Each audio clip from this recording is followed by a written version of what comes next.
औज़ुबिल्लाहिमिनश्शैतानिर्रजीम बिस्मिल्लाहिर्रहमानिर्रहीम। अस्सलाम वालेकुम। आज हम बात करेंगे सेकेंडरी मोटिव्स पे। सेकेंडरी मोटिव्स वो मोटिव्स हैं जिनका फुलफ़िल होना ज़्यादा ज़रूरी नहीं होता, लेकिन ये होते हैं हमारी बॉडी, हमारे लाइफ के अंदर ये मोटिव्स मौजूद होते हैं। ये मोटिव्स अगर फुलफ़िल ना भी हों तो इट्स ओके, काम चल जाता है, हम सर्वाइव कर जाते हैं। लेकिन जो हमने पहले पढ़े थे प्राइमरी मोटिव्स, उनका फुलफ़िल होना ज़्यादा ज़रूरी है। Secondary motives are motives that you don't need to fulfill for survival. These are the wants. इन्हें हम ये हमारी वांट होते हैं, हम इन्हें चाहते तो ज़रूर है, लेकिन अगर हमें ना मिले तो इट्स ओके, काम चल जाता है। These are indirectly related to primary motives. For example, I want biryani to eat. I want a designer dress.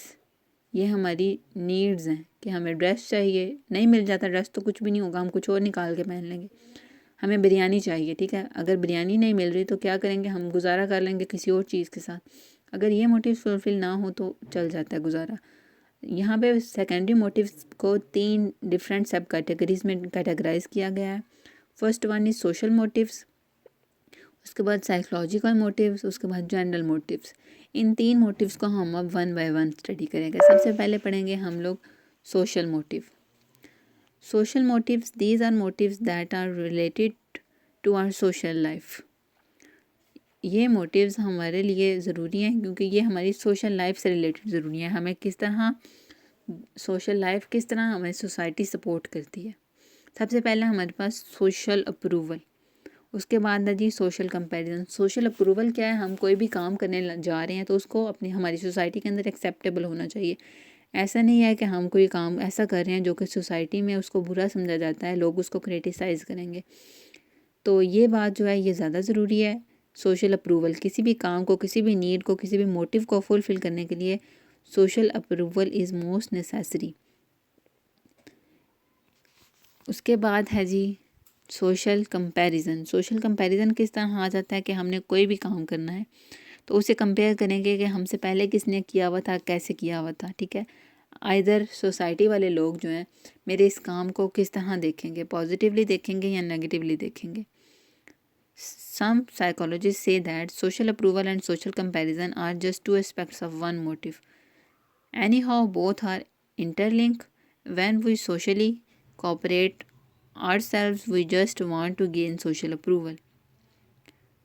Individual living in social group compare his life with other in all fields of life and in status, job, sports, money, power.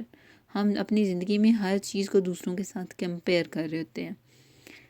Comparison भी हमारी life में necessary है ताकि हम अपनी ये जो हमारा टाइम है उसके अकॉर्डिंग चल सकें। अगर हम अपने टाइम से पीछे रह जाएंगे, अपने मुकाबले के लोगों के साथ नहीं डील कर पाएंगे तो क्या होगा, हम अपनी लाइफ में पीछे रह जाएंगे। इसलिए सोशल कंपैरिजन भी हमारी लाइफ के अंदर ज़रूरी होता है। अब बात करते हैं साइकोलॉजिकल मोटिव्स की। साइकोलॉजिकल मोटिव्स हमारे पास यहाँ पे 3 तरह के हैं। First one affiliation motive, self esteem, self actualisation. Psychological motives हमारी बेसिकली साइकी से रिलेटेड होते हैं, हमारे माइंड से रिलेटेड होते हैं। किस तरह माइंड से रिलेटेड होते हैं कि हमें अफिलिएशन चाहिए। जब भी हम कोई ना कोई काम परफॉर्म करें, कोई ना कोई टास्क करें तो हमें अफिलिएशन चाहिए कि हमारे साथ जो बंदा है वो अच्छे तरीके से कोऑपरेट करके काम करे। इसे कहते हैं अफिलिएट करना, अफिलिएशन करना। तो जब भी हमने अपनी लाइफ में फॉरवर्ड मूव करना है तो हमें अफिलिएशन की ज़रूरत पड़ेगी। तो वो अफिलिएशन है हमारे पास एक साइकोलॉजिकल मोटिव। और अगर हमें अफिलिएशन नहीं मिलती, कोई साथ देने वाला, कोई सपोर्टर नहीं मिलता तो क्या होता है, फिर भी हम काम कर ही लेते हैं। इसलिए हमने पहले बात की थी कि सेकेंडरी मोटिव्स अगर ये फुलफ़िल नहीं भी होते तो हम सर्वाइव कर सकते हैं। आगे है सेल्फ़ इस्टीम।